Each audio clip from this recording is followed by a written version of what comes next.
I'm ready now.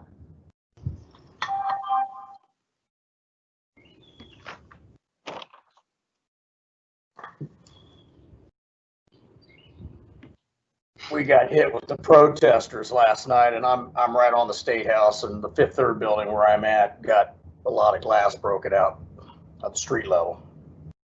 That's terrible. Yeah. Idiotic.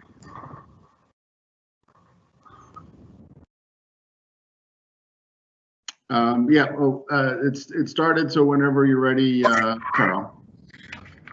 Okay, good morning. Let the record reflect it's May 29th, 2020. Hard to believe it's already May 29th. I'm going to call the first case on our docket, which is a board building standards matter, and it's case number 20-0041, and it deals with 3 industrialized units as it appears on our docket, and the order number is noted on our docket. Let's have an introduction of the parties and state your full name and the capacity by which you're here in a representative way. Good morning. This is John Jordan calling from Amazon Web Services. I represent the business interest that has the need to deploy these industrialized units to the 3 locations as annotated. Thank you very much, Mr. Jordan. Yeah, my name is Stephen Rigoli. I'm Architectural Administrator for the Ohio Board of Building Standards and function as the IU Program Administrator, and in essence, act as the building official for the IU program. Okay, thank you, Mr. Rigoli. So I think what we'll do, we'll have an oath administered. If you each stand, raise your right hand so that anything that we receive can be considered as testimonial. And Sam, would you administer an oath to Mr. Jordan and Mr. Rigoli?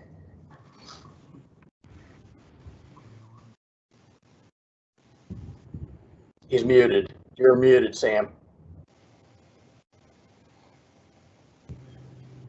Sam, you're muted. I think he's frozen now. He's frozen on mine. Mr. Rigoli, vocabulary. Mr. Jordan, I don't want you to get cramps here. It's a new vocabulary we're learning. That might, it's probably some workers' comp claim. Sam, can you hear us? Not going to go well if we don't have our reporter reporting this proceeding. Sam? You might have to log back in. I love this shit. That might or might not have been on the record. I'm not sure. Oh, I'm sorry. I don't know that we have a record right now. Bear with us, Mr. Jordan and Mr. Rigoli. That is totally fine. Gentlemen, while we're waiting for this, I just had one quick admin question. I'm dialed in and I'm viewing someone on the screen here based on the link that I received in the schedule, but I don't have any interaction or participation in this, so okay. At least on the viewing part. So, yeah, if you probably are viewing me, I'm Carl Schneider, and I'm the chair of the board. And then as people speak, they may appear in lieu of me, and Mr. Began, who's the vice chair, is tasked with, when he can, providing documents to put on the screen that could be referenced during fantastic testimony. Okay, but I really appreciate that. Susan, yep. Susan, can you call Sam, please? I emailed him. I don't believe I have a phone number for him. Okay, we should probably get that at some point.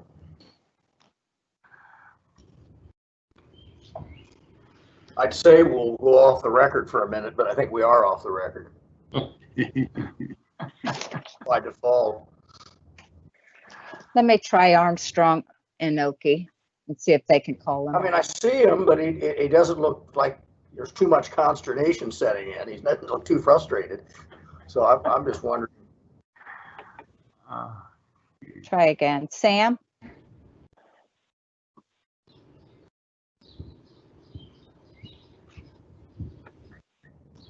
I mean, I certainly could administer the oath, but that doesn't do us well if we're not on the record, so.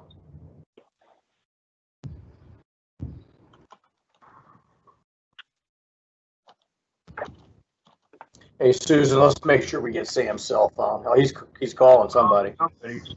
Okay.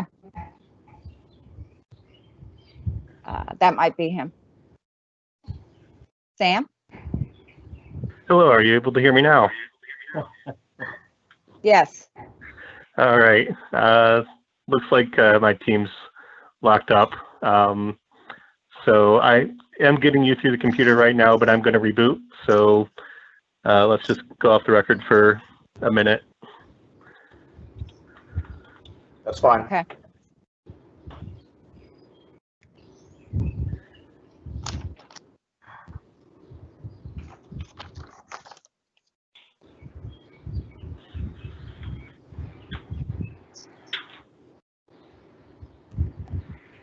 I have his phone number now.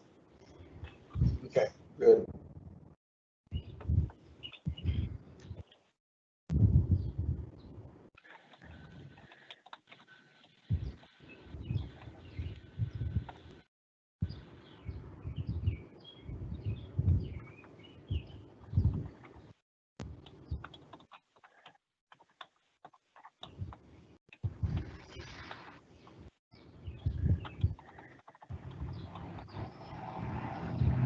Do I have a different number? I'm going to the phone real quick while he reboots.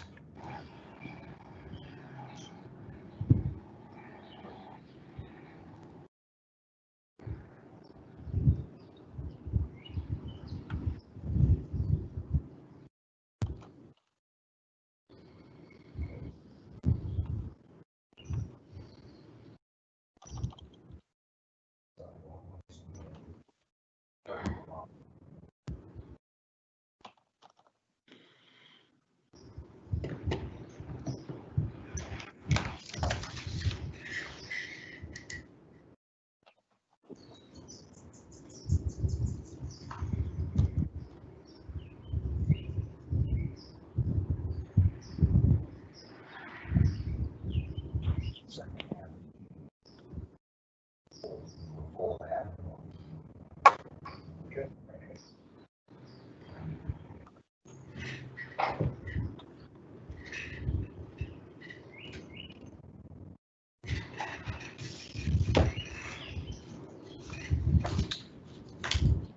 Mr. Regoli's benefit, first time we did this, I think it was May 4th, we spent about 4 hours doing hearings, and then we were advised that the public access link was faulty, and so we didn't conduct business in Sunshine, so we had to do a redo.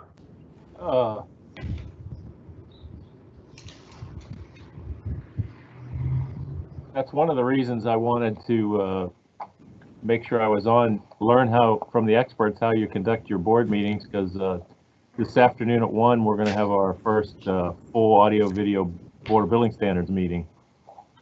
We had, what was it, Susan and gentlemen? I mean, we went through 3 or 4 sort of dress rehearsals in late April, mid to late April, and the first 2, even Commerce IT, I mean, we couldn't even get to first base. It was not looking promising. And then we pulled it off, and then found out, well, we had to redo it again because the public couldn't view us. So it's been a challenge.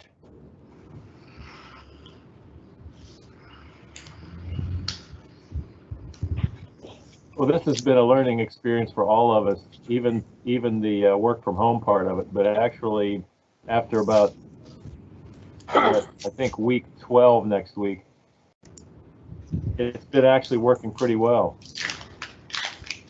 I had some nieces and nephews from out of state that were here for a funeral that stayed with my wife and I for a week, and I got to watch them. I mean, they just go from one virtual call to another. I mean, that's what they do. Yeah. I think that is going to be the new normal.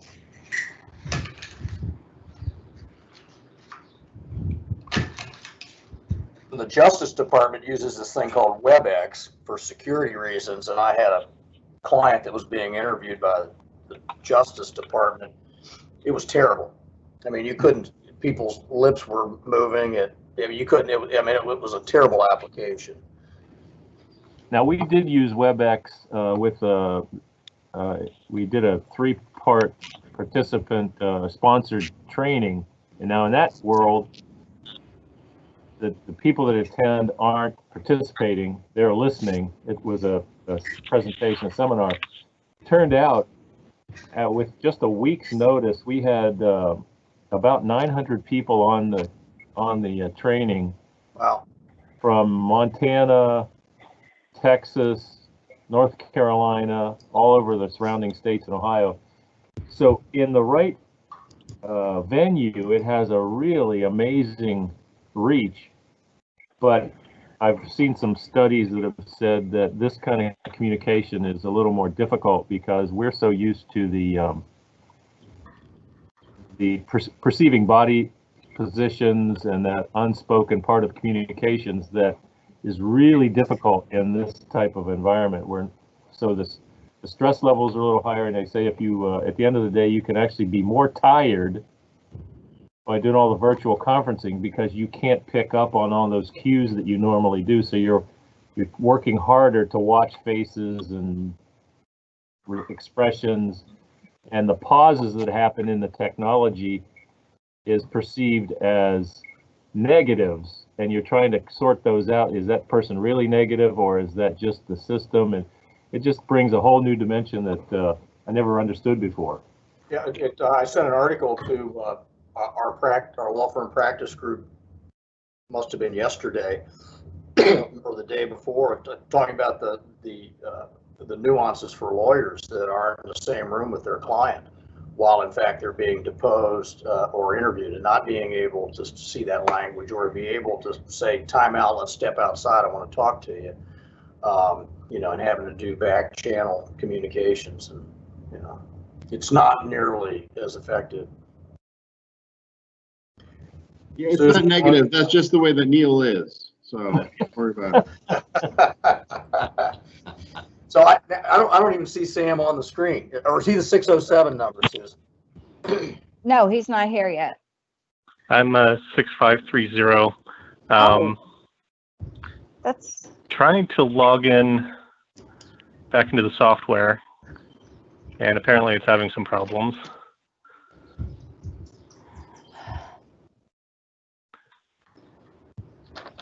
Which is odd because Sam's been, very consistent all the hearings we've had so far. Usually it's consistently not working. Yeah.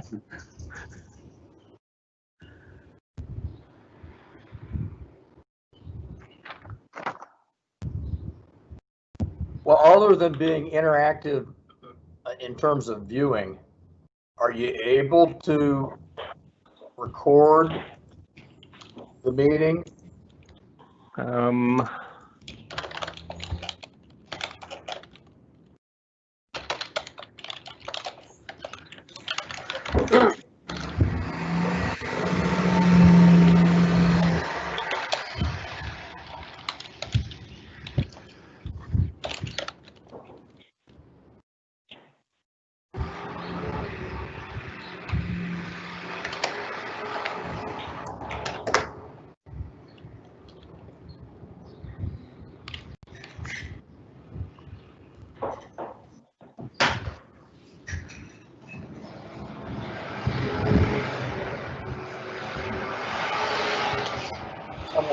Someone might need to mute.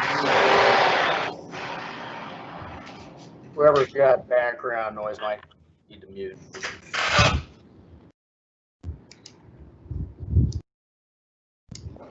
Sorry, there was a truck just coming through the square.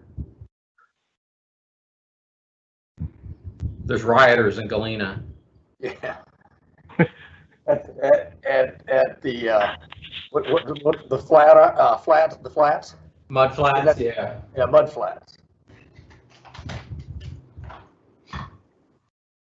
I used to go there with some regularity when I was a member of the Lakes.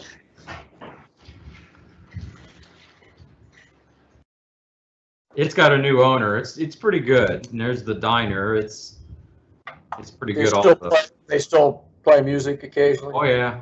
Yeah.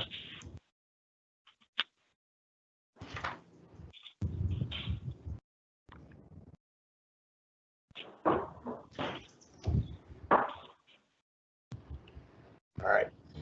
I'm going to refill my coffee while I got the opportunity.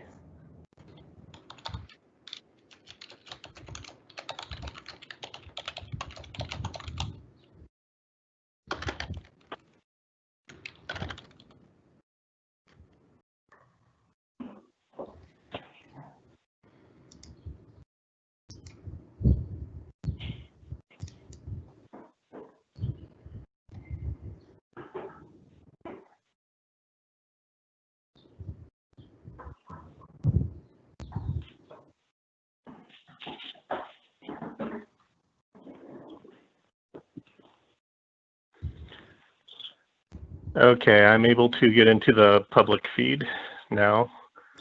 1 second. Well, let's see if I can actually record it.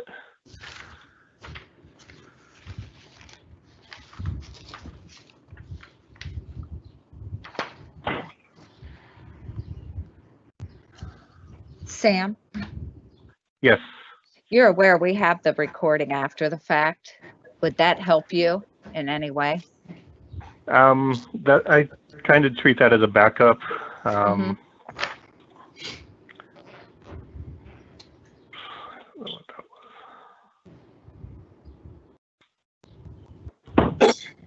Well, our issue obviously is that under 119, we're going to have to create a record. Now, whether that, I guess I don't know whether or not it has to be a stenographic record, but, and I don't know that the parties can waive that. That's part of the due process.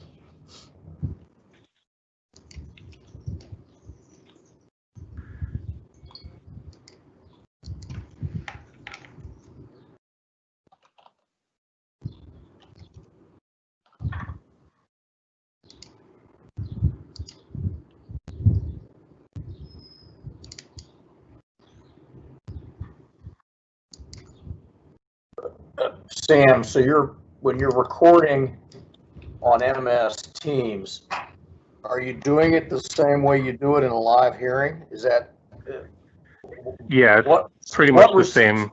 What receives the audio? It's software called Open Broadcaster. Okay. It's basically a streaming software that can record. All right. Are you able to use that while you remain on the telephone?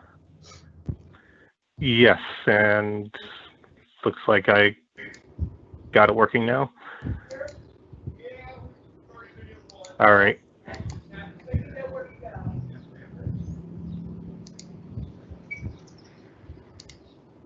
I think.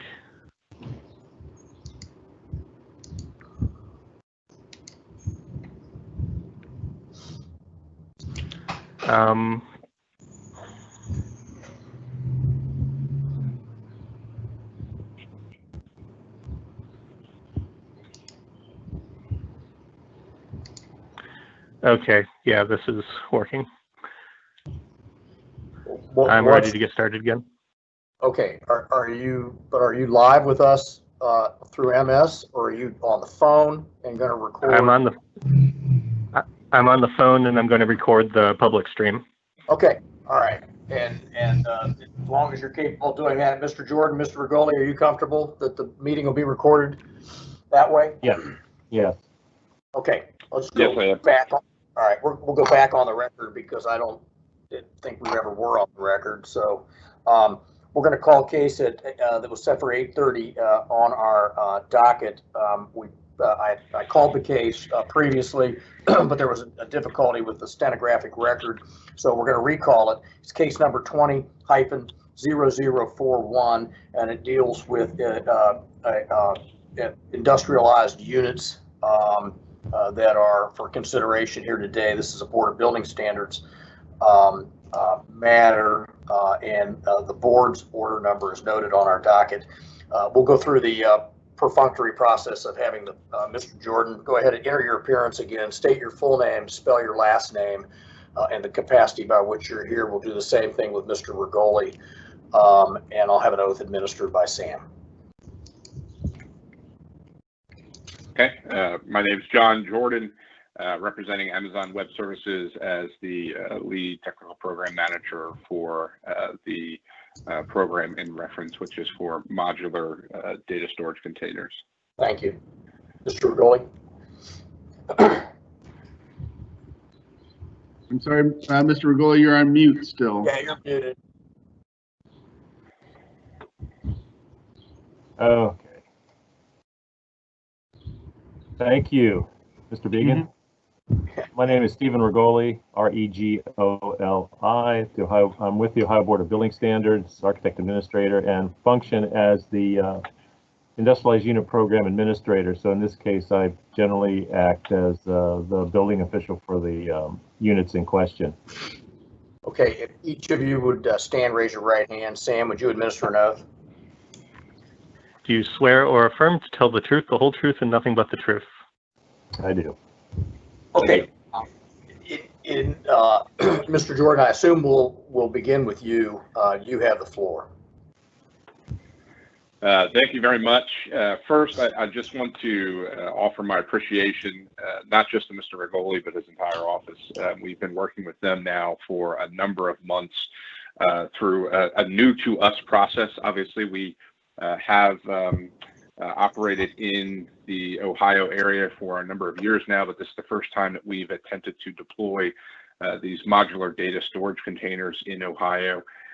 We've worked in a lot of jurisdictions, and frankly, they're not all the same, but Steve and his office has just been absolutely amazing to work with. So just wanted to express that appreciation first and foremost.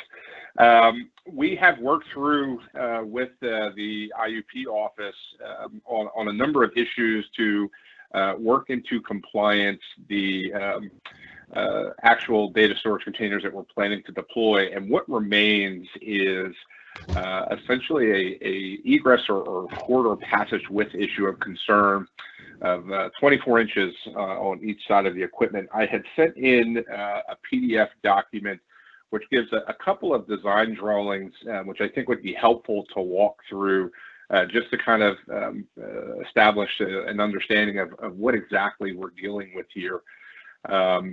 Importantly, if we're able to pull that up and take a look at, I think Mr. Began has. Are you able to see it? I do not see it yet. No. Do you still see me?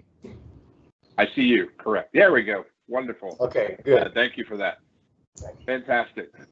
So as I mentioned, what's really at question here is a state law rule violation related to a corridor passage width of 24 inches that needs to be maintained around all equipment in the electrical mechanical room, which is what we're being kind of pushed into as far as the expectation for this piece of equipment to be considered.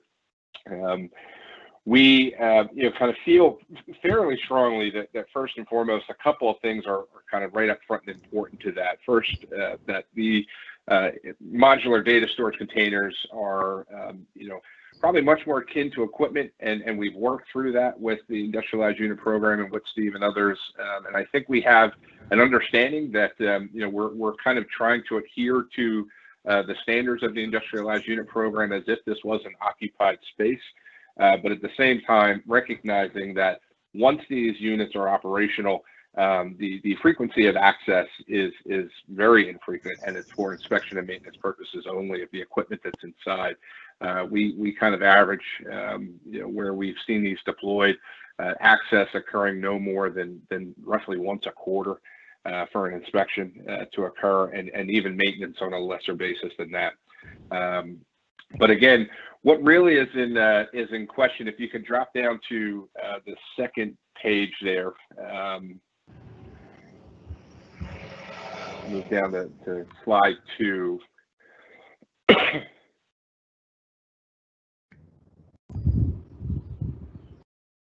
I'll wait for the slide to transition before I talk more.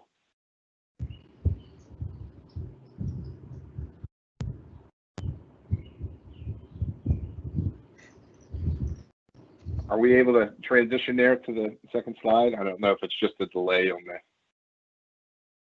the It's up team to you. view that I'm seeing. It might just be delayed for you.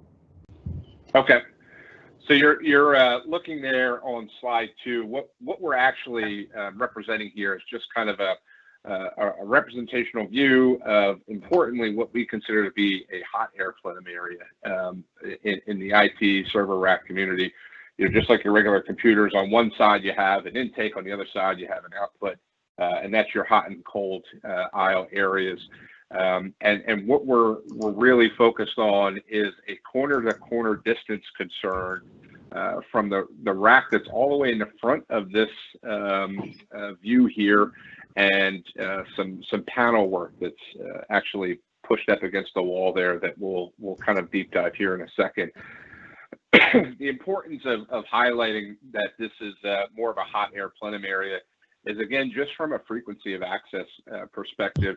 When we have our colleagues that are going into these to perform inspections and routine maintenance, even in the infrequent nature that they do actually access this equipment, which again is usually no more than once a quarter, what tends to happen is they're accessing the equipment from the cold air or from the cold air side, so on the side that actually is not of concern.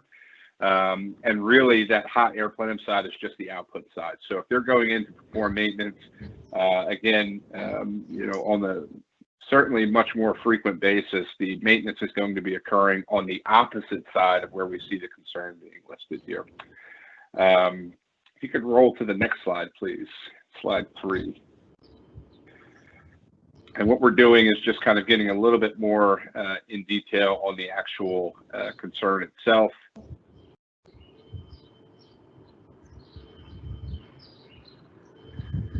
If someone can just let me know. I know I have a delay on my side when you're seeing slide 3 there. It's up. Okay, thank you. Recognizing that really what is at hand here with an egress concern clearly is the safety issues itself. When our technicians are entering this space, we made sure to maintain requisite clearance requirements when they first walk into the unit to allow for visual inspections to occur, again, down both sides of those aisles. That really is you know, something that's just done by design, knowing that, again, it's you know, infrequently accessed, but still, even if it is accessed, it's going to be done first and foremost by walking into the unit. So we made sure we maintain you know, all the necessary clearance requirements in that particular space at the front, as highlighted there. Last piece, if you can roll to the next slide here, we'll kind of really just dive into the main issue and touch on a couple of the mitigation steps that we feel really kind of alleviate the concern.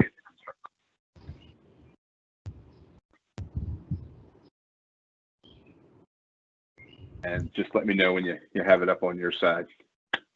It's up. Okay, so looking at this in just a little bit of a closer view, we of course have been trying to maintain the 24-inch clearance on all sides of the equipment. We for the most part do achieve that. Obviously, what you can see is that question here is a corner-to-corner distance measurement between the corner of the last server rack position closest to the door, and then some IT and electrical panel equipment that measures about 9 inches in depth at its greatest point. And that corner-to-corner distance measurement is actually 15 inches. So, of course, we're short of that 24-inch requirement. This measurement, of course, is represented in all drawings and submissions. It's an as-built representation once it is operational. So the idea and premise behind that is once we build these containers, we load the IT equipment inside of it, we turn it on, it's running, and then that the equipment is going to maintain that stationary presence while it is operational. Now, it is not showing what happens, of course, when maintenance is occurring, and I think the biggest part of that needs to be, you know, frankly, just called out and really hit on is all of the equipment in there is on casters and wheels. So clearly, if an individual needs to access the hot air plenum side of the aisle, the first thing that they're going to do is unlock that first position and move it to the side to allow access. Recognizing that the concern would be that, you know, if there's 2 individuals operating on both sides, we may be creating an egress concern on, you know, either side of the equipment. Again, what we try to make sure we're doing is from an operational perspective is ensuring that we're maintaining kind of constant presence both in and outside of the actual equipment itself. One of the key aspects from an operational perspective is nobody's walking into these by themselves without having somebody that's maintaining a presence outside of the container at all times. That's actually not even done from a purely safety perspective. We're doing it also for security reasons because these pieces of equipment inside of it contain customer data. So I think, again, one of the big reasons we're kind of identifying this as something that we're seeking a variance for is recognizing that the clearance requirement that needs to be met there being 24 inches, just given the frequency of access, the ability to move the equipment to achieve that, it's not stationary, it's not bolted into the floor. And again, these are designed to be operated without occupancy. I think ultimately is leading us to kind of a position of seeking a variance. So I'll open it up to any questions that may exist. Any questions of Mr. Jordan? Yes, Mr. Chair, Paul Began. Why is it only 87 inches wide? I mean, why can't you make the container 9 inches bigger and then there's not a concern? That's a good question. Thank you for that. What we use is just ISO standard shipping containers. It's just a supply chain kind of thing that we've done globally to essentially allow us the opportunity to use a box that kind of makes sense and works. Everyone knows how to operate within the box. We, of course, have, not that it's necessarily directly attributable to the concern here, but we have deployed these globally, and it's just again, a supply chain type efficiency that we've seen to take. One other question. Why, you got this certain number of, I assume there are server cabinets or data storage cabinets. Why not do with one less data storage cabinet? That is exactly what we've ended up doing. So in going through this, except for it's not one less than what's needed. That's exactly it. So we have, and working through with Steve and the IUP, we have actually submitted a separate proposal that reduces our capacity footprint by the one server rack. Now, the way that these are set up, it's not what we've seen. And you would look at the total number there, you would think, oh, it's 1/18 of the total capacity. But it actually comes out to be about 10% of the total capacity. What we use here are they're essentially considered to be like tape robots. So the way that they're designed is you have a robot that's going back and forth in between each one of these server rack cabinets that then move tape media to kind of recycle data across the board. And what we recognize is that with a 10% reduction in the capacity, that's where we start to run into some of our challenges, because of course at that point, now every time we deploy 10 of them, we're missing out on an additional one that we're going to have to move forward with. So there's both, the financial impacts that we would experience as a result of that, but then also just the, space and operational concerns of landing additional, modular storage containers on our existing data center campuses, which becomes quite challenging to do. How many is a normal deployment? So when we deploy these, we deploy them in grids of 3. So when we are pushing these forward, we have 3 data center campuses in the immediate Columbus area, and we deploy 1 at each campus to actually create a usable piece of a capacity. And the reason we do that is for creating a high availability environment. So when folks, companies are using the service, they want to have assurances that if one of these pieces of equipment go down, they're not losing access to their data. And as a result, what we've done is come up with a way to, through the deployment of 3, essentially assure that availability at any time. So right now we have 3 locations in the immediate Columbus area that are going to receive these for a total of 12.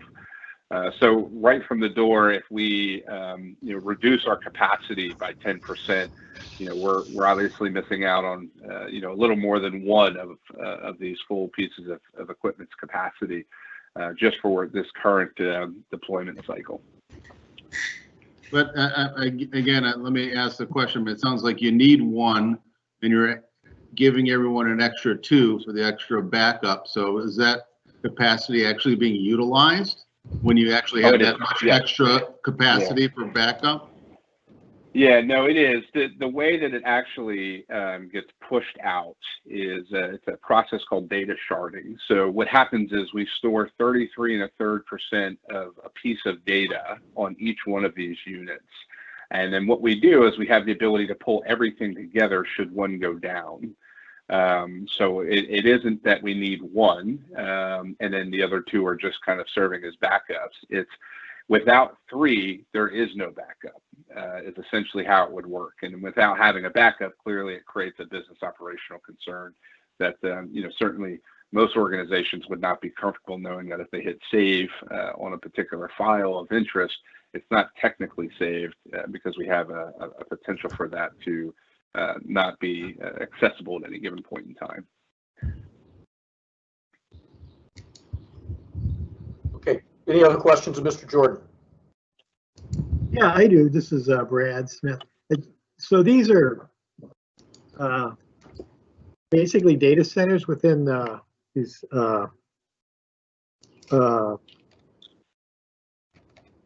with their storage units or container units? That's right. That is correct. That's a perfect way of looking at it. They are kind of very small data centers. If you're familiar with the data centers that we do actually operate in the immediate Columbus area there, these are very large buildings. These are obviously just shipping containers, and that's why we push these out there.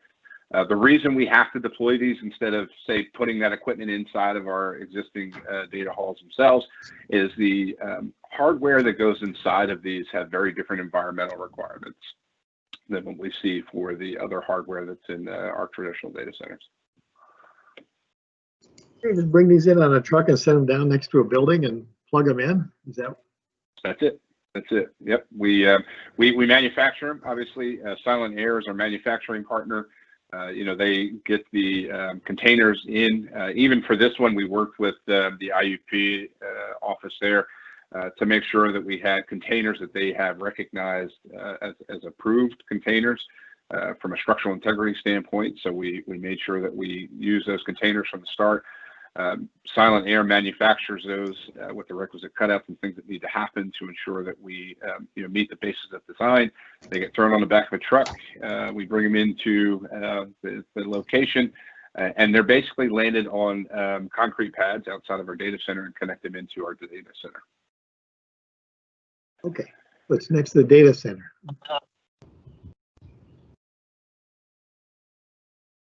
So, like you said, there really is no one in here. It's only that is correct. Quarterly they come in for maintenance. That is correct, and usually what's happening is the equipment has a 7-year life cycle is kind of our running expectation or our service level agreement with the manufacturer of the hardware equipment inside. Really, what happens is we do routine inspections. Just to put eyes on inside of the container. That's happening on a quarterly basis. We, of course, monitor. We have every sensor you could possibly imagine that's put into these containers themselves because of the tight environmental requirements that we have to operate. So we have a pretty exhaustive building management system that gets loaded in here that's monitoring, relative humidity, rate of change, temperature, all of those things. And of course, basic security requirements, that are there on the actual access doors themselves, and then a very state-of-the-art fire detection and suppression system. So once they're deployed, we really just rely upon the alarming systems to identify whether or not there's a need, first and foremost, to do an inspection that's outside of our routine cycle, and then also from a maintenance perspective, it would let us know that as well. Okay, so there are no windows in these things, just doors at each end? There's not. That is correct. There is the main access door in the front, and then we have 2 on the back, which are more, again, more considered just to be maintenance access points. They're not even really doors. You know, we don't consider them doors, at least. Just, I guess a question. How hot does it get in this thing? Not very hot. We really have to pump in quite a bit of air conditioning into here because of the tape media. I mean, what we use in these, it's really kind of similar to VHS tapes, frankly. And as you can imagine, you know, they don't do real well in hot and humid environments. So we really we kind of pump in a lot of cool and dry air to maintain the strict environmental concerns that the tape requires. So on average, we kind of try to keep the you know, kind of container roughly in the 60 to 70 degree range with a pretty low wet bulb dry humidity temp. That's all I have. Mr. Jordan, this is Neil Gearing. The routine or general maintenance, is that typically performed on both sides of the server racks? It's unlikely that would happen at the same time. From a routine and general maintenance standpoint, what that actually would happen, you know, would be on what we consider the cold air side of the server rack. So if you were looking at page 3 or page 2 that shows that hot air plenum area, it'd be unlikely that we would have any routine maintenance occurring on that side. And the reason for that is because the access to the servers themselves would be handled on the cold air side. That's kind of the front-facing portion of the systems. Now, that's not to suggest that obviously there might be something that needs to occur on the hot air plenum side that does occur, but it's certainly not what we would consider to be part of the routine maintenance. And you stated that the server racks are all on casters, correct? That is correct. And they are in like sections of 3. They're in individual sections. Oh, they are the one. Yeah, so the one that's of particular concern is, of course, the lead one all the way by the front of the door. That's the one that's of particular concern, and the one that we subsequently deleted just to kind of have an approval on hand with the IUP.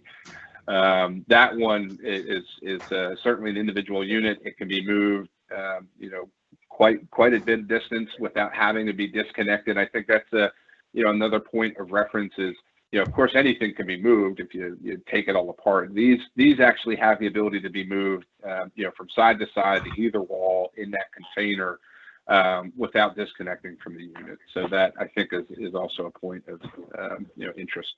Right, and that pertains to all the server racks. They can all be moved, correct? They can all be moved. Certainly, the ones in between the 2 end caps require a little bit more involvement because they almost become kind of a fully operational unit once they're installed. But the 2 end cap units themselves, they're a different piece of equipment that have a greater degree of mobility. So we do maintain the 24 inches of clearance or egress on both sides for everything that's in between those 2 end caps. So I think we're probably fine there, but they do have the ability, of course, to be moved if we needed to. Okay, thank you. Mr. Jordan, this is Chip Welch. Could you turn that last server rack next to the door 90 degrees? You know, I wish we could. Unfortunately, they're not designed that way. That was one of the things we kind of started to take a look at. It creates just an operational problem for us with how it lines up with the respective tape robots. They do have to kind of be butted up end to end. Okay. Thank you. I think also just to touch on that, you know, the depth itself would potentially impose on you know, kind of a similar distance concern to the front of the door, perhaps if we were to do that as well, but we'd have to look at that. I have another question. This is Brad Smith. So if a person was trapped in the hot air plenum area, Mhm. they'd have to deal with this 15-inch space to get out. Is that right? Well, I would, I think that's the concern. Let me be clear. I think that's the concern that's being expressed, and obviously why the code is written the way it is, and I certainly recognize that. But I think what we're trying to highlight here is no one is going into that hot air plenum area without moving that first rack. Therefore, there's not a 15-inch clearance that's going to exist. You know, I can certainly speak for myself. There's no way I could squeeze through a 15-inch clearance, and I suspect most of our technicians would feel the same way. So, you know, as part of just the standard operating procedures, they'd unlock those casters and move it to the side to give them the requisite clearance necessary to walk through there. They wouldn't come in from the door at the other end of the unit, I guess. They potentially could. It's more used for you know, kind of a maintenance access area, because it shows 24 inches. Those doors themselves are 24 inches, but we have an overhang with that last server rack there of roughly 2.5 inches. So even that, you know, from an egress standpoint, it's greater than 15 inches, but it's not a full 24 inches.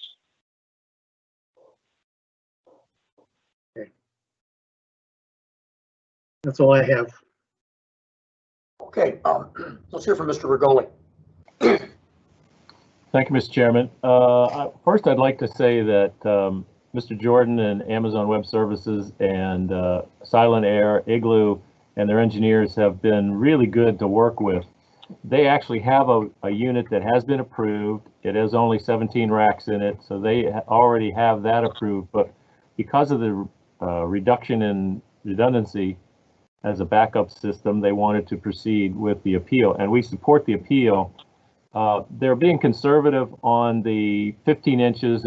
If you had some other the diagram below the hot air plenum diagram shows the two panels that are marked in plan in the top diagram, and the IT panel is actually thinner. It's not, you can see it there, that IT panel, it's anywhere 15 to 18 inches. So it's not as though it's only 15 inches, but because in our plan approval, we can't grant a variance, knowing that they could turn that 18th unit, move it out of the way, and have more than enough clearance, and because there are access points at the other end of the unit, and the thing is fully suppressed and alarmed, that we didn't think it was against public interest to support the appeal, given the type of units, the infrequency of use, that it is suppressed and alarmed, that the panel, that end module, that 18th module can be moved, and they have access at the other end. It's just that as a building official or as a plan review entity, we can't make that variance possible, and wanted to suggest that they come to the Board of Appeals, and given those extenuating circumstances and some of the trade-offs, that we felt that this was a reasonable request. Questions of Mr. Regoli?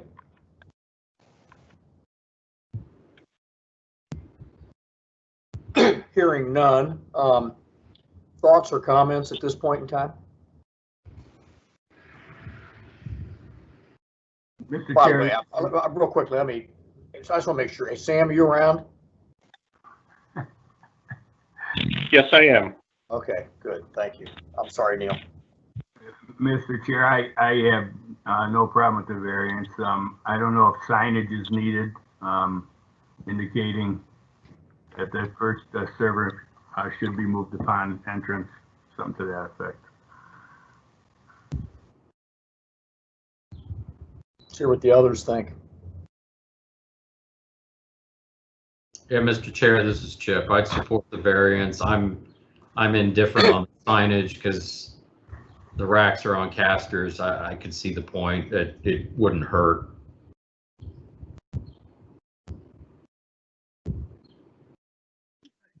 This is Brad. I'm in support of the variance. seeing how it's really only maintained like quarterly, and it's really a standalone industrialized unit, really probably only maintained by experienced people going in there. Mr. Chairman, may I add a comment? Sure. Please. Those two panels, we worked with them on relocating them, putting them on the outside of the unit, but because they're IT panels, they needed to be secured. This unit is, they're trying to make it indestructible and also maintainable. So that's one of the reasons for its location where it is. They went to great extents to try to study other locations, and I think optimally this is a reasonable request and provides them with the security they need for these panels. Thank you. Thank you. Paul? Yeah, I mean, I don't know. I mean, it seems, I mean, I see that there's not going to be a lot of people in there. I do see that, but it's like, hey, they have a 17 unit one that works already. Hey, we want to do more, and let's go ahead and change the law for us because we want to. I don't see any super hardship to this other than the fact that it's Amazon, and that's what they want to do. So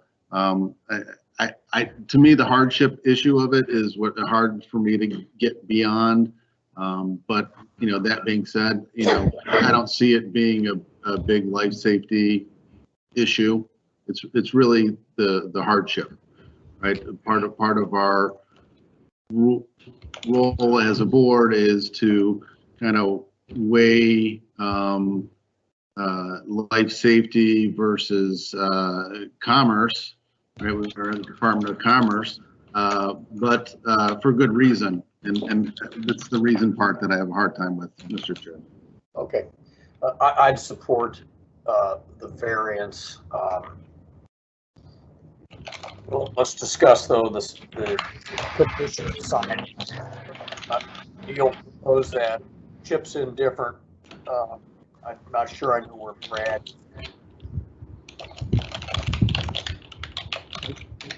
I would support it without a sign. Like I said, I think these are only maintenance people going in there, like the general public walking through here. Let me ask Mr. Jordan, is it typically the same maintenance crew that does the servicing? That is correct. So our yeah, well then, we call them data center operation technicians. They are highly trained individuals, and it would be the same individuals at each site. Then I would relinquish on the sign. Chip, do you want to make a motion? Sure. Mr. Chair, Sure. I might suggest that as a condition of variance that we would include our standard use variance. Okay. And our standard use variance reads as such. This variance is granted based on the use, construction, occupant load, square footage, and level of activity identified on the approved construction documents, including the maintenance of all building systems and any conditions required herein. And that way, we can kind of be assured that if they decide to use it for a different purpose or put different server racks or different configuration in there, that this variance would become voided. Mr. Jordan, you understand that condition? I think I do, but for a point of clarity, essentially the approved construction documents that we would have submitted would be the only use case in which we can apply this, and that is including the type of server racks that are inside, correct? Correct. I just want to make sure. Okay, that's fine with us, absolutely. Mr. Regoli, any comment on that standard use condition? No, and as a matter of fact, probably over time, these racks will get smaller. Okay. All right, I'd entertain a motion. All right, Mr. Chair, for Board of Building Appeals case number 20-0041, the appellant is Silent Air for the premises 6685 Crosby Court, Dublin, Ohio, 5109 Hayden Run Road, Hilliard, Ohio, and 2550 Beach Road, New Albany, Ohio, and the appellee, Stephen Regoli, Industrialized Unit Program Administrator, and adjudication order number IU 0827094771. I move to grant the variance subject to the condition previously read into the record and noting the no objection of the program administrator. Motion's been made. Is there a second? Second, Neil Gehring. There's a second. All those in favor say aye. Aye. Aye. All those opposed say nay. I'm sorry, Mr. Chair, I did say aye, and I did want to say nay, so thank you. Okay, so you vote nay, correct? Correct. Gotcha. Okay. Well, that variance has been granted, Mr. Jordan, Mr. Vergoli, by a 4-to-1 vote. Best of luck to both of you. Thank you for your presentation, and also thank you for indulging some of our technical problems this morning. Thank you, Mr. Chairman. Thank you all for your time. Okay. Thank you for your time. I appreciate it. Take care. Bye-bye. Does anybody need a quick break before we call the microbrewery case? Nope, let's. Okay. Okay. Hopefully we have the parties present. We're going to call a case set for 9:30 on our docket, noting that it is 9:30 right now. This is a Kent jurisdictional matter, and this is 20-0039. Deals with the premises known as the North Water Brewing Company, located in Kent, Ohio, and the building authority's adjudication number is noted on our docket. Let's have an introduction of parties, beginning with the North Water Brewing representative. State your full name, spell your last name, and the capacity by which you're here. We'll do that the same with the building official, and we'll have our court stenographer administer an oath.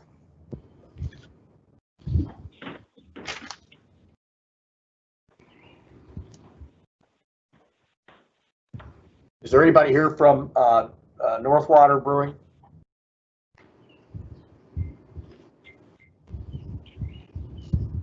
I guess not.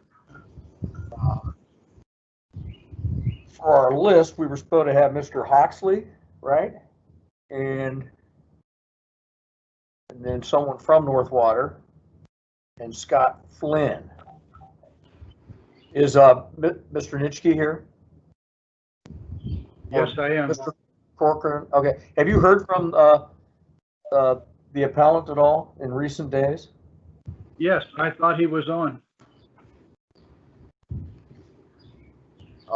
Susan, can you tell? I don't see him. I have communicated with them. I let them know you were running a little behind, but to be on by 9:30. So we may want to give him a couple minutes. Okay. We can either take a short recess, or we could move on to our reconsideration matter that's before us, assuming the parties are available for that. You know that, Susan? Yes, they should be here as well. That would be Abby Stiers. Right. Abby, Paul. are you on the phone or on the MS Teams? That would be a no. I guess not. I've been emailing back and forth. I'm not sure who 330-678-8100 is. Probably Kent. We are at 8100. City of Kent. City of Kent. Okay. All right. Well, Sam will go off record and recess for a few minutes. Okay, I'm going to grab some coffee, Carl. Yep, I'm gonna do the same. Thanks. Time is approximately 9:32, and we're going off the record.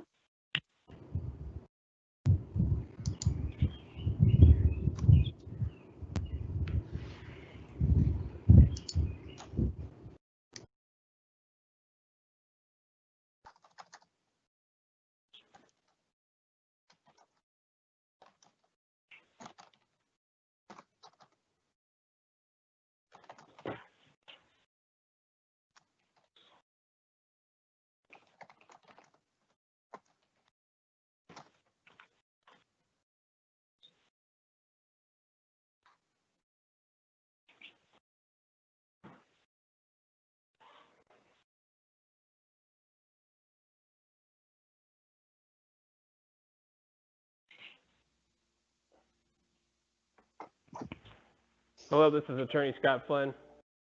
Thank you, Scott. Yeah, I've been watching the hearing for the last half hour, but I don't understand how no one can hear me. It doesn't seem to be. I just sent you an email based on that.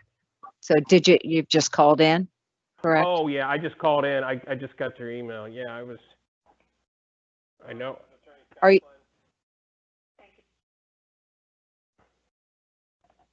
Yeah, I mean, I followed the link to your email and it popped, and the meeting popped up right away. Okay.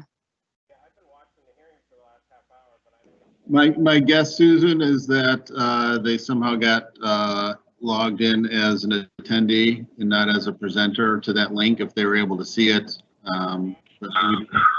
That's correct. We have 11 attendees at this time. So that could be the problem. I sent an email out. The only thing I know about that is if they're using Apple devices, that could be an issue, or it is an issue. And I sent out an email to everyone letting them know that, I believe yesterday, when we became aware.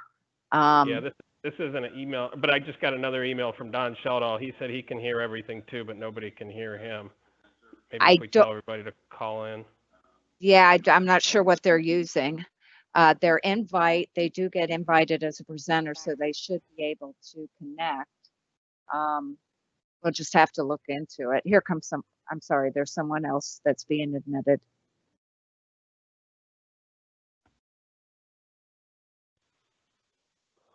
Hello, this is Rick Hawksley, architect for Northwater Brewing. Great. Okay. I cannot get, I had Microsoft Teams working, but my control bar is not showing up. So I don't know what the problem is. Yes, Rick, this is Scott Flynn. I'm having the same problem, and I think Don is too. I watched half hour of the previous presentation, but none of us could get on, so. Yes, and I guess we did send my complete presentation as a PDF. I don't know the best way I could verbally go through it if that would help the board. Or if you want to just look at it and ask questions, however you folks want to proceed, that would be fine. Well, so you're looking at a blank screen, but you're interactive with us otherwise. Oh, really? Okay. Are you looking at a blank screen, or are you just calling in? I'm just calling in on I'm calling in my phone. I watched the previous presentation just fine, but my control, I thought you would invite me in and then I would have a control panel, but I have no control panel. So I don't know why. I do not know why. Now, what about, is Don Sheldall with Northwater? We have him down as going to be a attendee. Do you know whether he will be? I'm emailing him right now, sir, because he just sent an email also to Susan and everybody else saying he can't speak, but he's watching the presentation as well. So I'm going to email and tell him to call in, if that's okay. Yeah, that's Don Sheldall with Northwater. We have him down as going to be a attendee. Do you know whether he will be? I'm emailing him right now, sir, because he just sent an email also to Susan and everybody else saying he can't speak, but he's watching the presentation as well. So I'm going to email him and tell him to call in, if that's okay. Yeah, that's fine. Yeah, I hate to interrupt, but can anybody on the line hear me? Yeah. Yes. Yes. Yeah, I'm sorry. This is Paul Vellotti with Henderson Engineers. Abby and I were also on in the meeting watching the event, but we didn't have any controls like last time, no video or speaking. So, so when you were calling us, we couldn't come in, we couldn't call in. So I just decided to phone in. I apologize for interrupting the hearing, but I didn't know what to do. I sent Susan a couple notes. Okay. Yeah, this is Abby Spires. I am also have called in case. All right. Well, so we're going to have to decide here as a board whether we're going to proceed virtually on a telephonic basis. And if the parties are comfortable doing that, or whether we're going to have to adjourn and reschedule. I guess maybe before I ask, well, no, I should probably ask my colleagues. Thoughts? By the way, this is Don Sheldall from Northwater Brewing. I've called in, so Okay. I can see everything on the screen, but you can't hear me through the computer, so I'm here on the phone. Okay, well, you got visual access though. Correct. I don't think Mr. Flynn or Mr. Hawksley do. Well, I have visual, sir. Oh, yep. I'm sorry, this is Rick Foxley. My screen is a black screen that says the live event will continue in a moment. So yeah. So. That's what I see. That's correct. This is Scott Flynn. I'm able to hear and see everything. The web app is not allowing us to participate, I guess is the best way to put it. But I can fully hear, and I watched most of the entire prior presentation. So I do know my client really wants to go forward today because I think we try to limp along then. Now I want to refresh my recollection. Is the city of Kent fully on the MS Teams and engaged interactively, or are you also looking at a screen that hasn't let you in? No, we can see you with the yellow shirt. Yes. Okay. Yes. This is Bob Nitch, Chief Building Official. Lieutenant Tyler's here also. Okay. And Charles Corcoran is also online, can see the screen. Okay. Let's call the case, and if we run into issues, we'll deal with them as they come. But let the record reflect that we are now, I'll go through the perfunctory process of calling the case again. This is a City of Kent matter. It's case number 20-0039. It deals with Northwater Brewing, located in Kent, and the Kent's building authorities order number, is adjudication number is noted on the docket. Let's have an introduction of the parties, beginning with the appellant and/or appellant's representatives. In this case, Mr. Hawksley, Mr. Flynn, and Mr. Sheldall. State your full name, spell your last name, and the capacity by which you're here in a representative way. We'll do the same thing with the City of Kent officials. I'll have Sam, our court stenographer, administer an oath, and then we'll hear from the appellant. Mr. Chair, can we first make sure that our court reporter is here, because I know we had some technical difficulties with him before. So yeah, I know, that's why I checked the last time. Sam, are you on? This is Sam. I am here. Okay, thank you. Thank you. Okay, my name is Richard Hawksley. I go by Rick. I'm the architect of record on the project. Hawksley is my last name. Thank you. This is Don Sheldall. The last name is SCHJELDAHL, and I am one of a group of founders of the brewery. Thank you. And I am Scott Flynn, FLYNN, and I am the attorney for the brewery. Okay, Mr. Nitschke. Okay, I am Robert Nitschke. That's NITZSCHE, Chief Building Official, City of Kent. Go ahead. Here. Oh. Do we have Lieutenant Tyler? Lieutenant Jeffrey R. Tyler, Tyler, City of Kent Fire Department, Fire Prevention. And Mr. Corcoran? Charles Corcoran, Corcoran, Plan Examiner, City of Kent. Okay. Sam, would you administer an oath? And gentlemen, would you stand and raise your right hand? You swear or affirm to tell the truth, the whole truth, and nothing but the truth. I do. I do. I do. Okay, this is directed to the city. The appellant has counsel.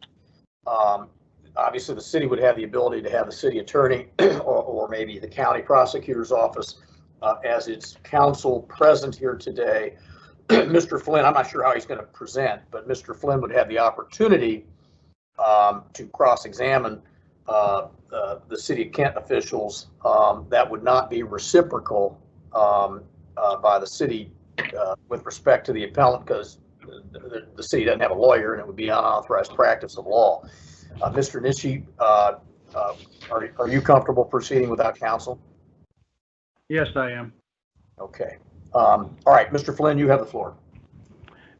Thank you, sir. I am going to introduce Mr. Hawksley. He's going to be the lead presenter on this matter, the architect for the brewery. Very good. Thank you. Thank you. And before we begin, Mr. Hawksley, this is Paul Began.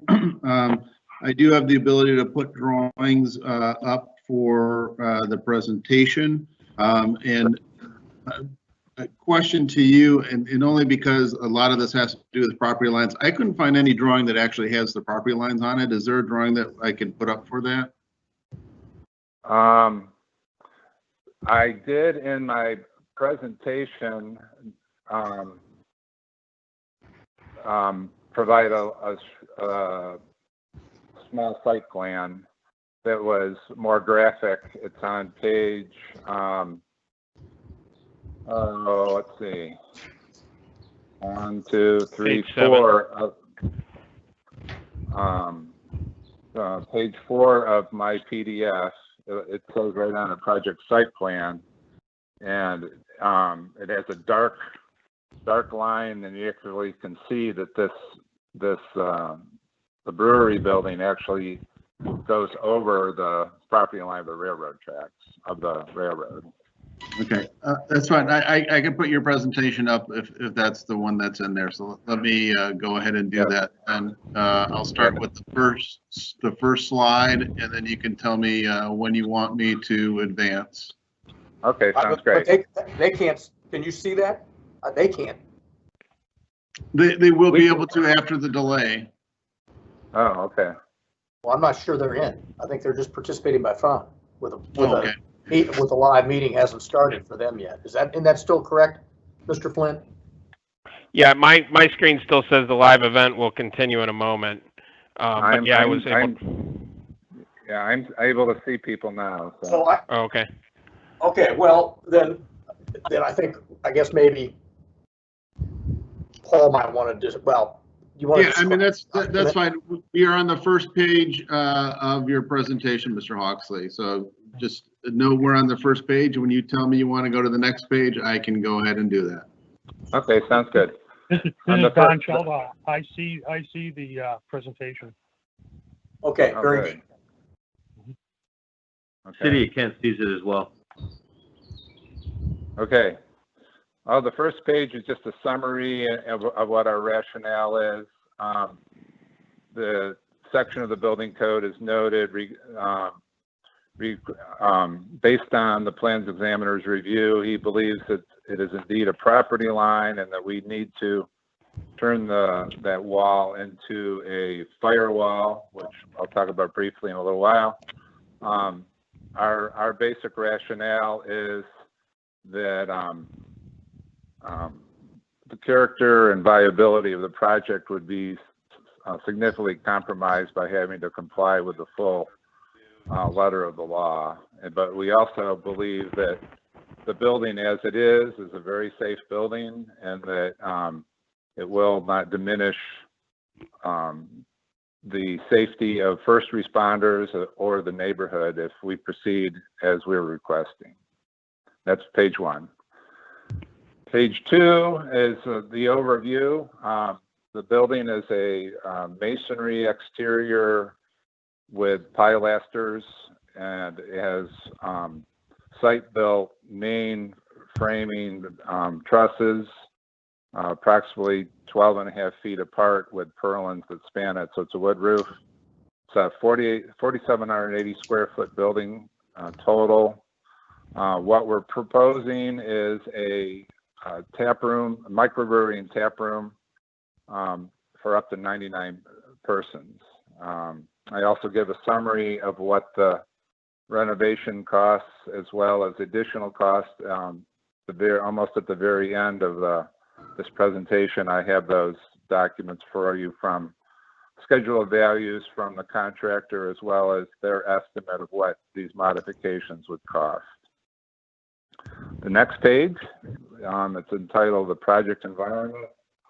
It shows the location of the project at the intersection of some major streets on the north end of downtown Kent. Aside from having a very difficult time finding any properties, this is in a very strategic location in the estimation of the client because it's adjacent to a very popular bike hike trail called the Portage, which you can see at the top of the map. We've gotten a lot of support from the development community at the city because it'll help, we believe and they believe will help encourage development of North Water Street. If you don't know, there's been a large amount of redevelopment in downtown Kent in the last 10 years, and kind of one of the last areas that needs a lot of work is North Water Street. The next page is entitled Project Site Plan. The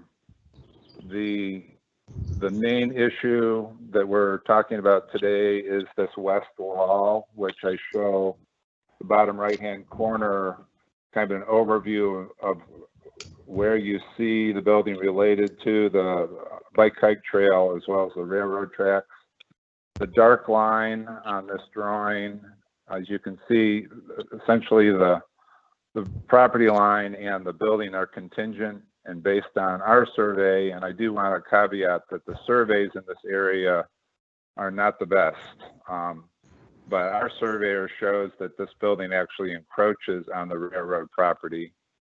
The actual distance from the building to the rails, the shortest dimension is 10 foot 8 inches.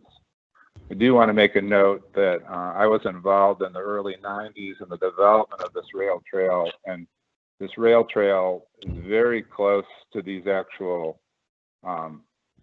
railroad tracks for a large percentage of its length all the way into Ravenna. And the railroad was willing to give us access to use the right-of-way. Our main emphasis is that we believe the building, based on its size, the minor use of the rail, and the multiple exits that it has, is a very safe building. The next slide is showing some more views of the building. The top one, of course, is showing the main part of the wall. There's another view in the back, but there's an addition on the back of the building that also has a few openings. But as you can see, we have a main storefront, which will be replacing the garage door with glass, and its location at the end of the street will be very visible. And then I could also show you what the southeast and the north perspective. The next slide shows the wall in question that, according to the building code, as defined in section 705, we would be required to add a parapet wall the full length of this side of the building and fill in all these openings. We, of course, would like to have the openings for light and view of the area, and obviously don't believe it'd be very helpful to have to do this. Obviously, putting the parapet up against the slope roof would require not only making significant modifications to the roof, we would also have to build an interior drain system that would go out the other side of the building, since we can't protrude to this wall. The next slide gives basically an overview of my code plan on the building that shows the basic layout of the structure. The yellow is the primary public area of the building. You can see on the left-hand side we have restrooms, the tap room with a bar area, and the blue being the microbrewery itself with a small cooler adjacent to that. On the right side of the drawing, you can see the basically a storage area and a future catering kitchen that is down the road. We believe that the building, having only half the allowable area, not including perimeter allowances in the exits, is a very safe building, and obviously we would really like to maintain the windows in terms of the quality of the space.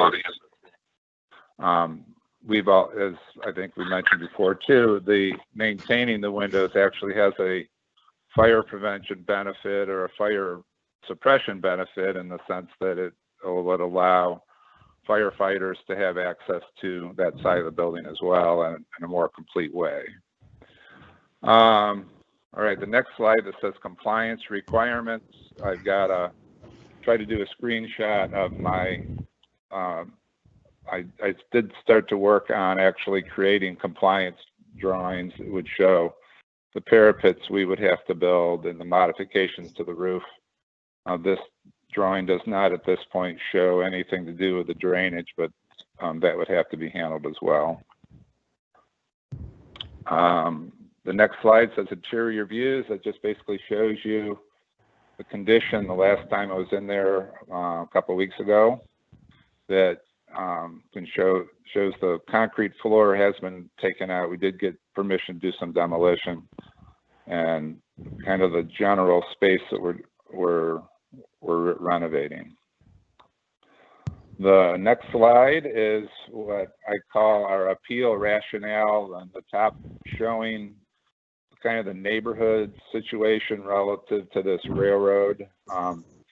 There's multiple buildings, none of which have the kind of fire protection that we're talking about. And probably the most popular one at the very end of the large drawing is Trano Restaurant, which is an historic train depot that has very large windows right adjacent to the railroad tracks.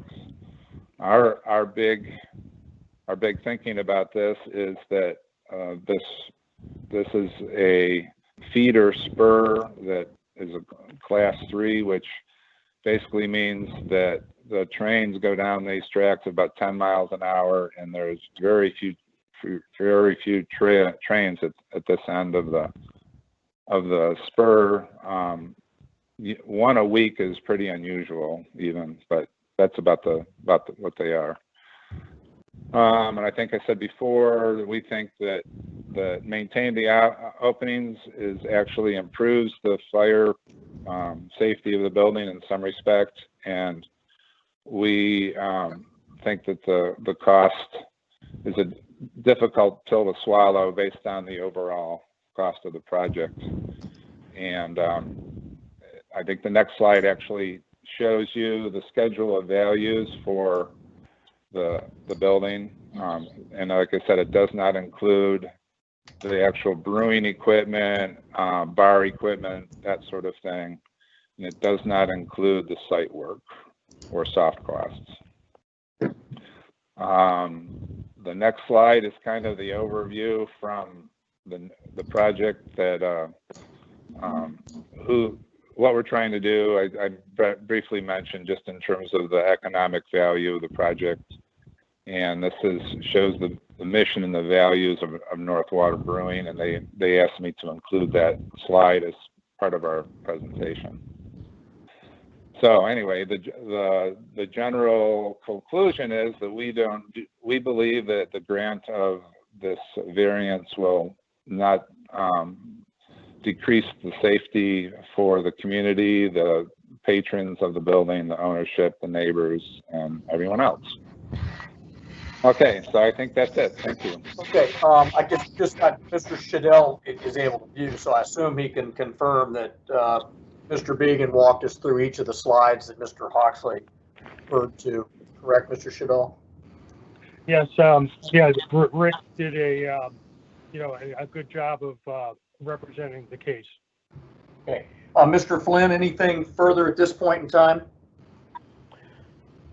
I don't think so. Maybe one anecdotal story, just from, I know it's because as an outsider, for somebody that, down south who isn't familiar with this area, might say, well, that's pretty darn close to a train tracks. But, you know, I was talking to my wife this morning when I told her what this hearing was about, and she goes, I didn't even know those tracks were still being used, other than when Santa comes on the train the first Saturday of every December. So I just want to reiterate what Rick already said. I'm surprised it's even one per week, because I cross those tracks multiple times every day, and I can't remember the last time I've seen a train stoppage. So it really, as you know, for someone that's used to the area, it really doesn't, there's not this danger imposed by fast moving trains or anything like that. It's very rare to see a slow moving train come by this building. And like Rick said, if any of us felt that there was any safety issues whatsoever, we wouldn't be seeking this relief. But it is a substantial cost that we don't think is necessary based on the building and where it lays with everything else. That's all I have to add. Thank you. Thank you. Before we hear from the city, any of the board members have questions of any of the Appellant representatives? This is Paul Began, Mr. Chair. Just out of curiosity, I did note on your plans that you have a patio area that is in a city-owned right-of-way. Has that been resolved with the city as far as them allowing you to utilize that space? Yes, it has. This is Rick Hawksley, architect. Yes, we have multiple utilities and other things going on, and we do have the appropriate legal documents approved by the city council to use the right-of-way. Okay, Mr. Nishi. Okay, this is Robert Nitchie. I would like to turn this over to my reviewer for his comments, Mr. Charles Corcoran. Thank you, Bob. Mr. Biggin, can you please pull up that site plan, please? Which shows the property lines. I think it was slide number 3. Yeah, hold on a moment. Thank you.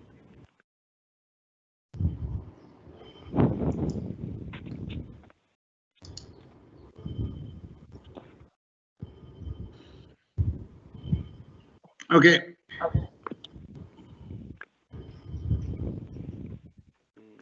It's not yet on my screen.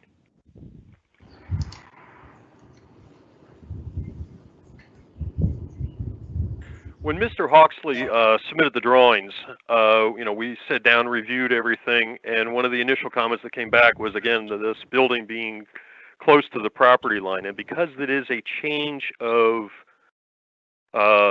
use of this building and also change of primary function, again, one of the requirements was that, because of the proximity of the building, on the property line and abutted to the property line, that was an item that had to be resolved to be code compliant, and that's why we recommended that this project be brought before the board.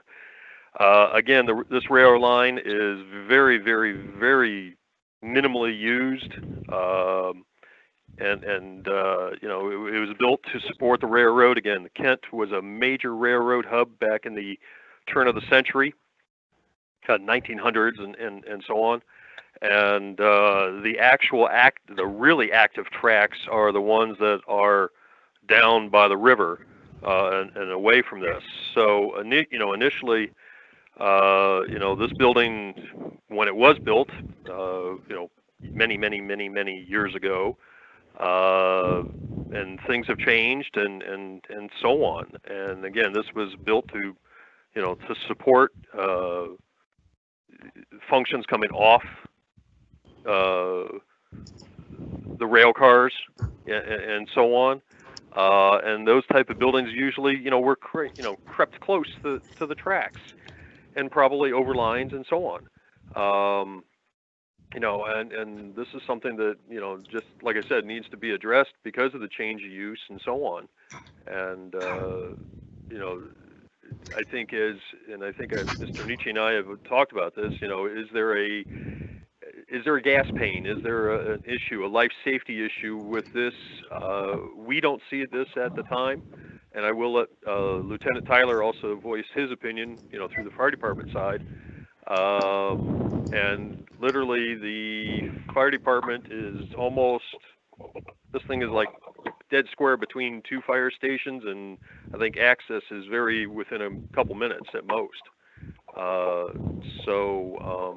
The occupancy here is quite limited in the building itself because it's a non-suppressed building. At this time, do we see any major issues? No. Mr. Hawksley's been working with us on this for a long time, and we're just at this point now where we have to come before the board. Thank you. Lieutenant Tyler? Yes, the fire department doesn't see any dangers or hazards in regards to the change of use. In regards to the rating of that wall, it won't affect our operations in any way that we see that would be different than the building has been existing all these years. Thank you. Board members, questions of either the fire official or the building official? Yes, Mr. Chair, this is Chip Welch. My question is directed to Lieutenant Tyler. Do you know offhand what type of commodities are usually hauled on that rail spur? Or is there any regularity with what's traveling up and down that spur?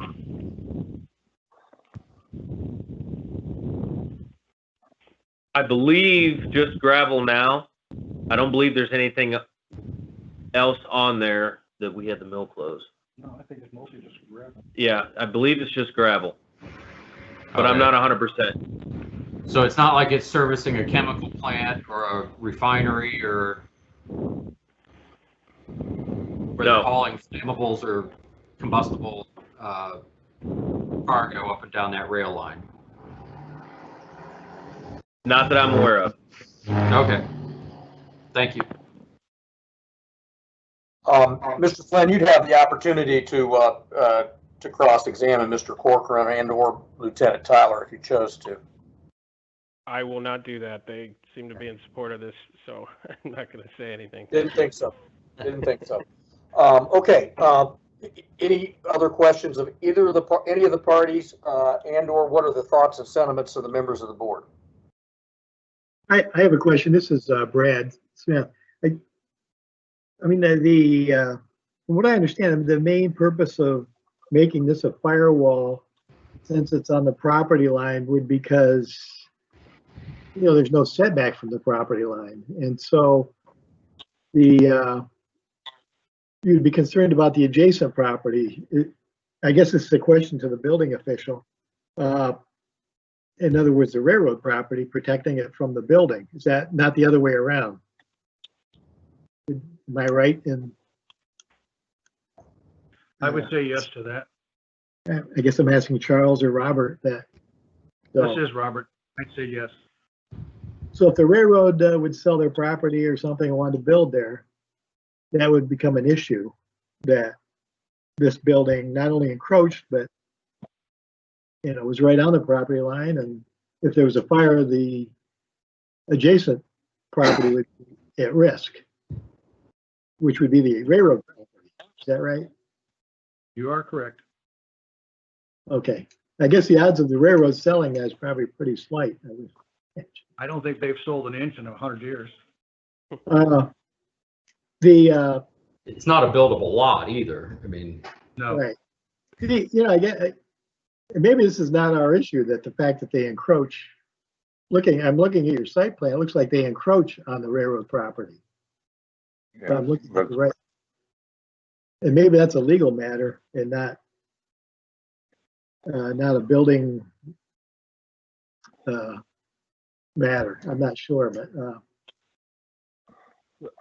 This is Rick Hawksley, architect. Buildings encroach on railroad property all over our town and all over Northeast Ohio. Okay. Yeah, I mean, I guess I'm inclined to be in favor of the project, seeing how the fire department is okay with it. They're close by, and seems like a good use for the property. I guess that's all I have. Chip? I'd support the variance with the standard use condition. Paul? Likewise. Neil?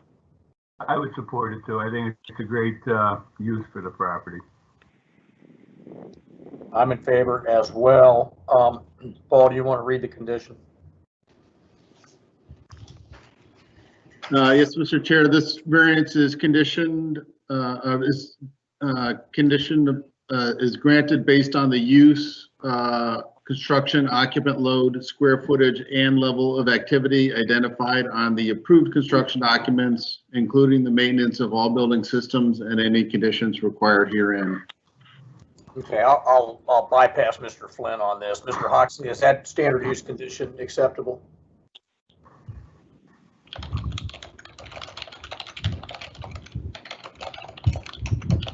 Mr. Hoxley? This is Rick Hoxley. As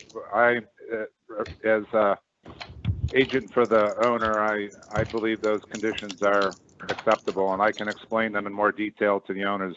Right, that's a standard use condition that we impose. Yes, yes. And let me just further explain. I mean, basically, you presented, you want to put a restaurant in microbrewery in this facility. The board, I believe, is leaning towards granting a variance to allow that use without changing the firewall. If this building should change to a different use, or different permit needs to be pulled for that use, this variance would become void at that time. Okay, is Mr. Nishi, Mr. Corcoran, Lieutenant Tyler, you any objection to that condition? I have no objection. Okay. I have no objection. Great. Do we have a motion? Nope. Yes, Mr. Chair, for Board of Building Appeals case number 20-0039, the appellant is Don Schladel for the premises North Water Brewing at 101 Crane Avenue, Kent, Ohio 44240. The appellee is Robert Nietzsche, building official for the City of Kent Building Department, and adjudication order dated April 20th, 2020. I move to grant the variance subject to the condition previously read into the record and noting the no objection of the building and fire officials. Yeah, that motion's been made. Is there a second? Second. Okay, motion's been made, motion's been seconded. All those in favor say aye. Aye. All those opposed say nay. Sam, you still there? Hey, Carl, Brad was muted. Pardon me? Sam, can you hear me? Oh, okay. Yeah, I just want to make sure you're there. Brad was muted? During the motion, yes. No, I did it real quick. I Okay. unmuted, then muted. Well, just for the record, Brad, you're in favor, you voted in favor of the variance with the standard use condition. Okay. Gentlemen, thank you very much for your indulgence today. We've had some technical difficulties. Apologize to the appellants for not being able to see the screen, although I think Mr. Shidall did. But in any event, the variance passes with our standard use condition. Best of luck in the future. Thank you very much. Thank you very much. Thank you very much. Thank you. Let's, if we can, unless we need to take a break, let's move on to the request in case number 20-0022, the Parks Edge Place. The request that was made to our earlier May order for reconsideration. I understand that we have Ms. Stiers on the phone or interactive here. I'm not sure who else on behalf of Parks Edge is here, and I understand that we have Mr. Ghosh and Mr. Sanders here as well. Let's just make sure we have that. Ms. Stiers?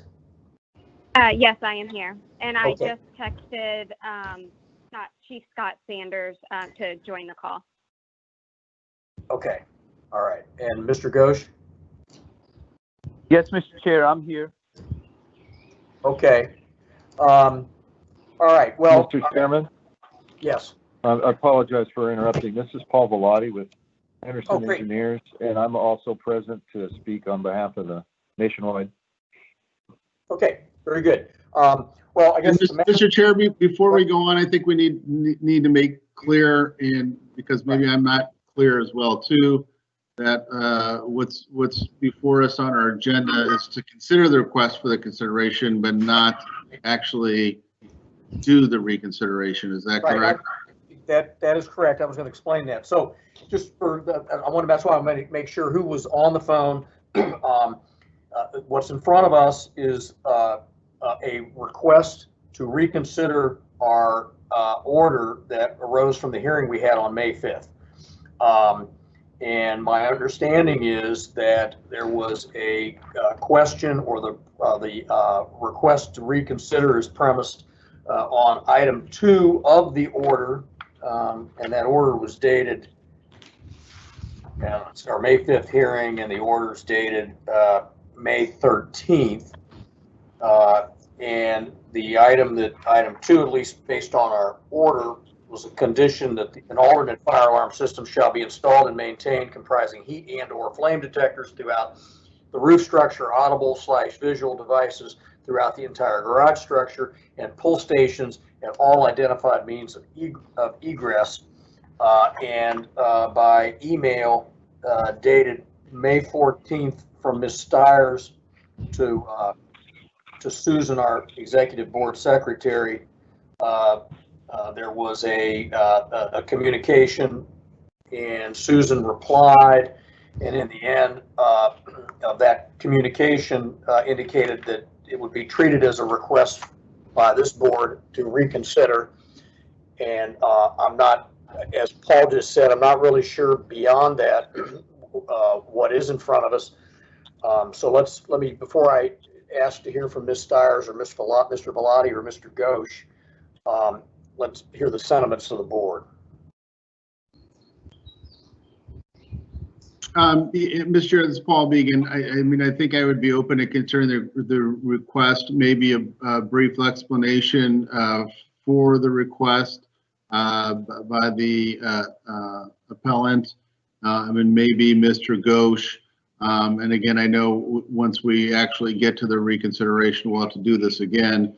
But if Mr. Ghosh, if it's a non-starter for Mr. Ghosh, I would probably not want to reconsider. So not that I necessarily need to have his, full position at this time, but I don't want to waste everybody's time if that's not going to be the way it's going to go. Do the other board members concur with Mr. Began? I concur. Okay, then let's do this. Let's have, Carl, yes. One thing, I would also like the fire official's position too, if he's present. Okay. All right, let's do this then. I do want to, I'll officially call the matter case number 20-022. There's been a request by the appellant for reconsideration. So Ms. Stiers, Mr. Bellotti, enter your appearance so that we have that down on the record. State your full name and spell your last name and the capacity by which you're here on behalf of NRI or Parks Edge. We'll do the same thing with the city, and then we'll, as Mr. Began indicated, we'll hear sort of the basis for the request that's been made for reconsideration. This is Abby Stiers, STIERS, architect for the Parks Edge parking canopy for Nationwide. And this is Paul Bellotti. It's V is in Victory, ILLOTTI with Henderson Engineers, and we're acting as the code consultant to the design team. This is Amit Ghosh, GHOSA, Chief Building Official, City of Columbus. And do we have anybody from Columbus Fire? Yes, this is Battalion Chief Scott Sanders, Columbus Fire. Thank you, Chief. All right, would each of you raise your right hand? Sam, would you administer an oath? Do you swear or affirm to tell the truth, the whole truth, and nothing but the truth? I do. I do.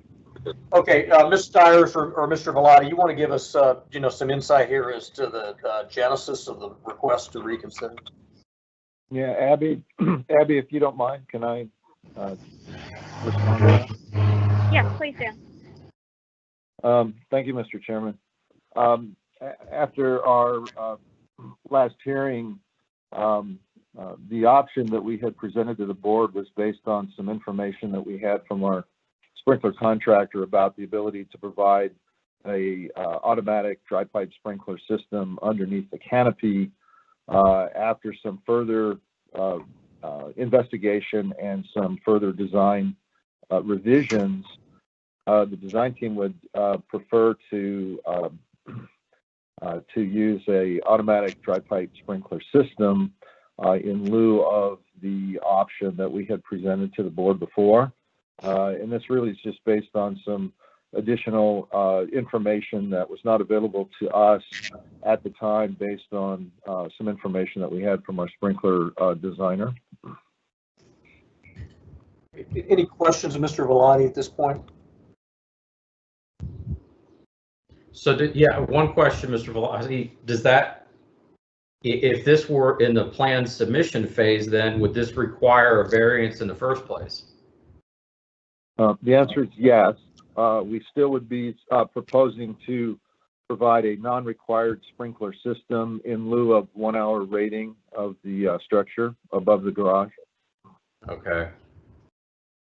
So you want to do the sprinkler instead of the alarm system is what it boils down to, just so I'm clear. The answer is yes, and just from my own perspective, that was personally my preferred solution, but at the time the sprinkler contractor, or I'm sorry, sprinkler designer didn't believe that was a practical solution. Okay, thank you. Mr. Ghosh? Thank you, Mr. Chair. I'm receptive to this proposal. Battalion Chief Sanders? Fire is also receptive, yes. Questions of anyone by members of the board? Maybe our chair could show us a picture of it outside of his window. Yeah. Well, I'm looking at, I'm on High Street, looking at Nosh and the Goat all clean up glass from last night's riot. Protesters. So it's really bad. The streets on High Street here on the just south of State Street are not good. That's what I'm looking at out my window. Well, gentlemen, how do you want to proceed? And well, let me ask before, if we were to move in the direction of the suggestion of Mr. Velati, how would we do that? I think what would happen is I think we would someone would move to reconsider the case, and we would put it on our docket for the next time that we have some space for them to get the full presentation. Neil, Chip, Brad, thoughts?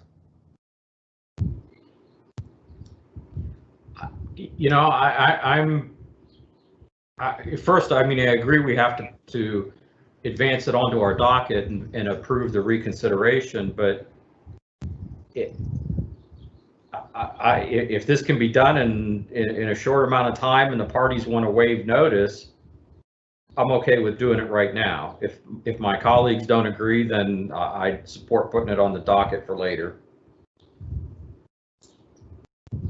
Neil? I have no problem either way. It might be a better idea to put it on the docket for later. I don't have the original order in front of me at this time, so I don't have all the original conditions that we had listed. It's item 2 of that May 13th order. But let me, Mr. Velati, Ms. Stiers, I know that that nobody wants any undue delay. Well, before I address the both of you, Susan, can we advance this to our June 4th docket? Yes, I can add it. Mr. Velati, Ms. Stiers, would you be available, and Mr. Ghosh and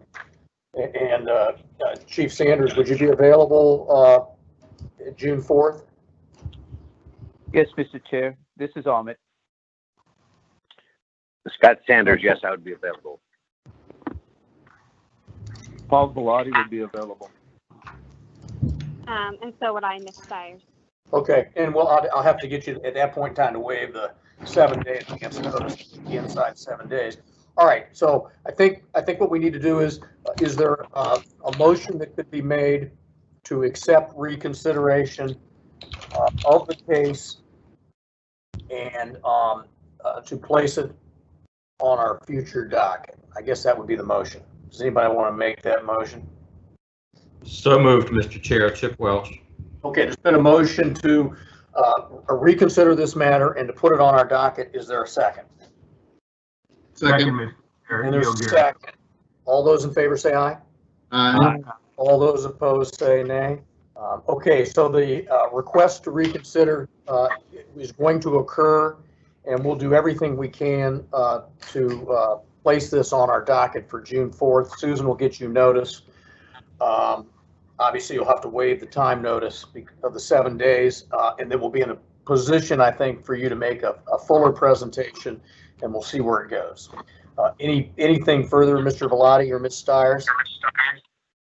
No, thank you, Mr. Chair and the board for your consideration. We appreciate it.